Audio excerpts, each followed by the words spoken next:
حي على الفلاح. When a person passes away, leaving behind some wealth, the estate of the deceased needs to be sorted out in a way that creates comfort and not a disaster. So remember, there will be orphans, there will be widows, there will be boys and girls, brothers and sisters, children, sons and daughters, whoever it may be, subhanallah.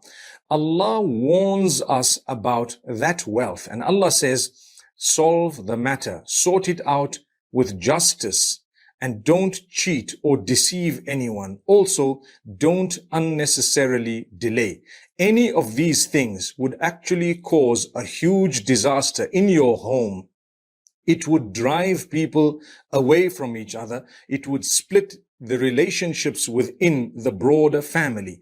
Remember, if you want to please Allah, you will definitely have to do as Allah has instructed. And if you do that, you will achieve a lot of comfort, and you will even protect yourselves from falling into a crisis in the first place. And this is why Allah says in Surah An-Nisa, which is a surah that is named after the women, He mentions all the laws of inheritance in great detail in this surah.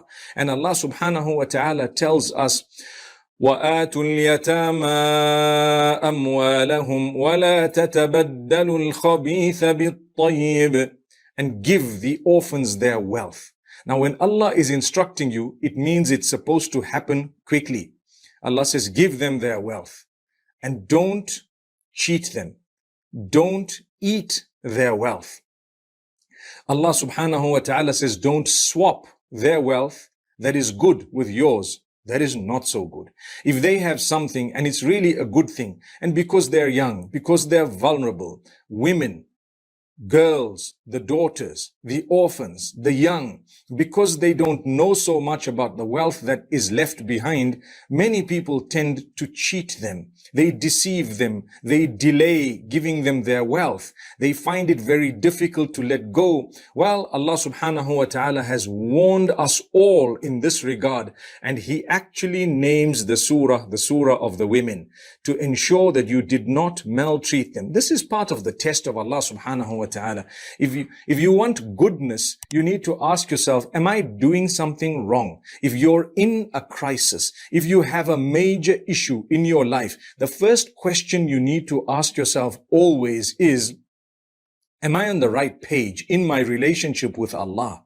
If not, what am I doing wrong? Have I harmed someone? Have I oppressed someone? Have I wronged someone? Did I steal someone's wealth? Primarily, the orphans and the widows. Those are categories of people who are taken care of by Allah subhanahu wa ta'ala Himself. He personally ensures that they will be taken care of. And therefore, anyone who oppresses them, who does wrong to them, they will never have comfort in their lives in the long term, and at times even in the short term. So Allah subhanahu wa ta'ala tells us, you know what? Give the women their due, give the men their due, don't cheat anyone, and make sure that you have not consumed hellfire in your belly. In verse number 10, Allah says, إن الذين يأكلون أموال اليتامى ظلما إنما يأكلون في بطونهم نارا وَسَيَصْلَوْنَ سَعِيرًا. Those who have consumed the wealth of the orphans oppressively in a wrong way, they've consumed that wealth, they have eaten in their bellies nothing besides the flames of hellfire. May Allah subhanahu wa ta'ala protect us. So Allah says, for them there is doom. Imagine Allah's telling you, the doom is for a person who did this. So if you feel you're doomed, ask yourself, did I do this? If you didn't, inshallah, things are okay. But if you have done wrong, my brothers and sisters, no matter who you are, this is the time to resolve your matters of inheritance between you, your family members, your children, your nephews and nieces, your brothers, your uncles and aunts, your parents, and whoever else it may be, the widow, the orphans. This is the time to resolve the crisis. Because if you want the mercy of Allah, make sure that you've given the dues to whomsoever they belong to. So much so When a person works for us, if we were to delay their salary, do you know we are asking for trouble? Do you know that we are asking for the curse of Allah? Because we are supposed to be making the payment as soon as the work is done or as per the agreement. If you have delayed or you abuse a person working for you, or you are not paying them and there is no reason why you should not pay them, then remember you are tampering with something that is very, very delicate in the eyes of Allah subhanahu wa ta'ala. To give the wealth where it is due is a way of solving your crises in your own home, your health and everything else. And this is why we're taught to give charity. In order to come out of difficulty, we're taught to give charity. Imagine you haven't even given the farad, that which is compulsory, the dues, and you think that you're going to get a solution by being charitable. More important than all those charities is to resolve the $5 that you owe the brother or the sister. That is far more important than all the charities you may be throwing left, right, and center. Because in Allah's eyes, He wants you to do that which is compulsory before you do that which is voluntary. What is the point of someone making or praying the voluntary prayers called nafil or sunnah when they haven't even done the farad or that which was compulsory? So that foolishness, Allah says, don't allow that to actually overtake you. You will pay as a result of this. And remember, the payment is not done immediately in all cases because Allah wants to give you a chance to resolve the problems. Allah wants to give you a chance to come back before He overtakes you with any form of hardship. So Allah says, I won't punish this person immediately. I'm going to give them time. So if you've done wrong and you think you're getting away with it, you're actually not. Allah's waiting for the right time. It may affect you now and it may affect you later. Before crying tears of blood, my brothers and sisters, what does it cost you to solve the problem? Pick up the phone today and sort the matter out with those whom you have a matter with if it is financial, especially the issue of inheritance. So much so that Allah subhanahu wa ta'ala says, whosoever cheats anyone when it comes to inheritance or delays them or deceives them, then they are cursed and perhaps they may be cast into hellfire in the hereafter for a very, very long time. May Allah subhanahu wa ta'ala not do that to us.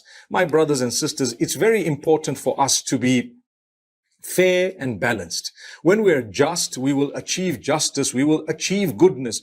Allah subhanahu wa ta'ala says He wants to forgive us. It's not like Allah wants to punish us. The same surah, in Surah An-Nisa, verse number 27, where Allah subhanahu wa ta'ala says, والله يريد أن يتوب عليكم ويريد الذين يتبعون الشهوات أن تميلوا ميلا عظيما.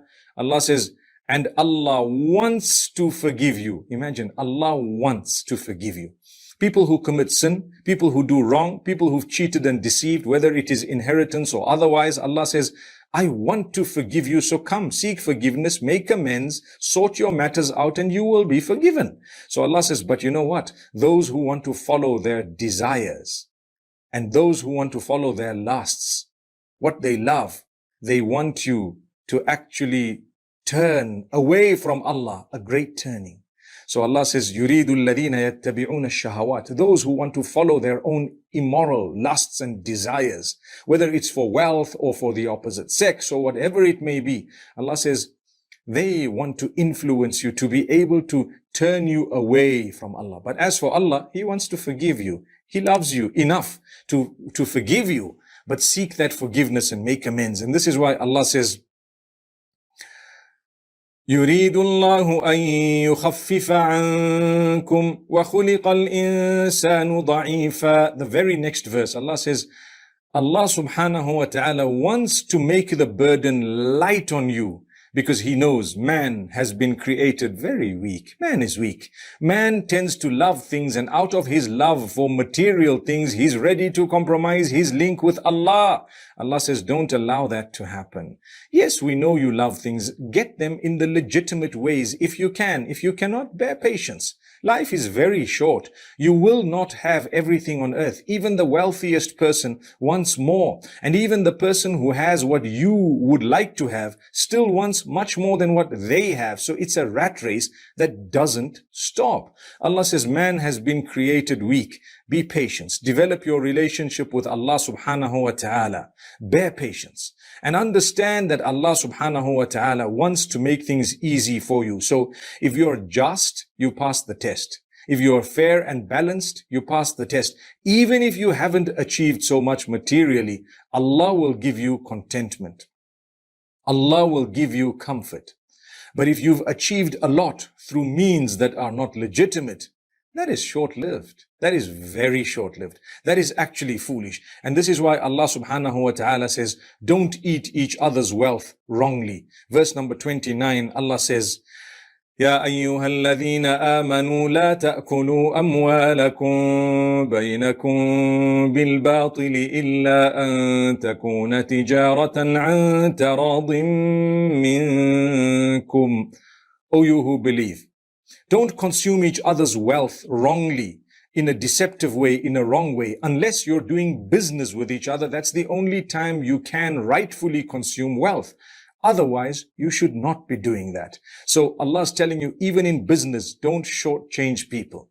Don't cheat. Don't deceive. One of the biggest deceptions is al-munfiqu sil'atahu bil-halif al-kadhib. A person who sells his commodity taking a false oath about its cost price.